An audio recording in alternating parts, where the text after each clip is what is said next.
మీరు చెప్పాల్సింది చెప్పకుండా అవతలి వారిని నిందించి ప్రయోజనం లేదు. చెప్పేవారిదే దోషం అయితే వినేవారిని నిందించి ఏం లాభం?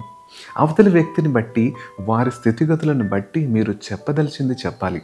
అంతేకానీ మీ ధోరణి మీదే అయితే ఎలా?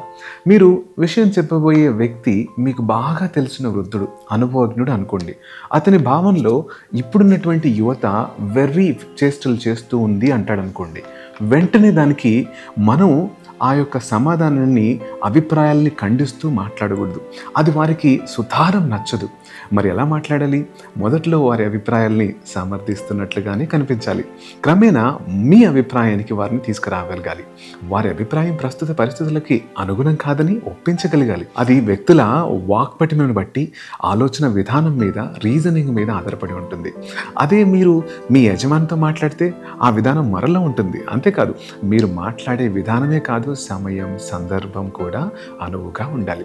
అనువు కాని చోట అధికుల మనరాదు అంటారు కదా.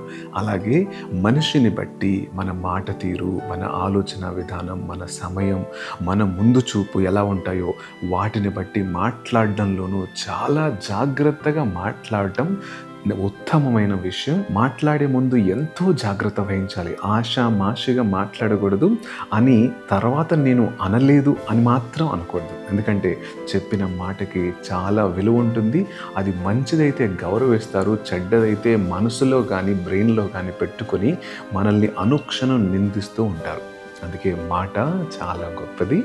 మాట మంత్రం లాంటిది. వేస్తే పండుతుంది, అలాగే వేస్తే నాశనం కూడా చేస్తుంది. గమనించాలి.